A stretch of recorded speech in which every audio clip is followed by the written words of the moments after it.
Bonjour et bienvenue dans cette nouvelle vidéo sur les acides-bases. Pour caractériser la notion d'acide et de base, il faut d'abord parler de la notion de pH. On a vu au collège, qu'on peut estimer le pH à l'aide d'un papier pH. Cette méthode étant très approximative, en général, lorsqu'on veut mesurer précisément le pH, on utilisera un pH-mètre. Le caractère acide d'une solution est lié directement à la concentration en ion oxonium, H3O+.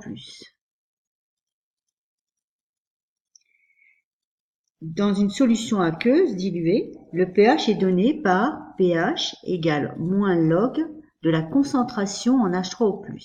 Donc le logarithme, c'est sûrement une fonction mathématique que vous ne connaissez pas pour l'instant, mais vous l'utilisez directement sur la calculatrice.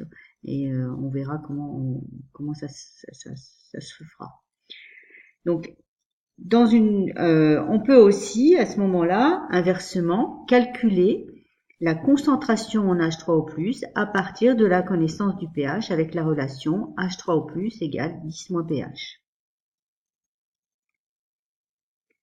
Il y a différentes définitions des acides et des bases, et nous allons donner la définition au sens de Bronsted. Alors, un acide, c'est une espèce capable de céder un ou plusieurs protons H+. Et alors, on notera la plupart du temps l'acide AH, et donc lorsque cet acide perd ce proton H+, il devient la base A-. On obtient alors ce qu'on appelle un couple acide-base, et donc là, cette fois-ci, c'est ce qu'on appelle un couple acide-base conjugué. Donc la base, c'est une espèce qui est capable, elle, de capter un proton H+, évidemment.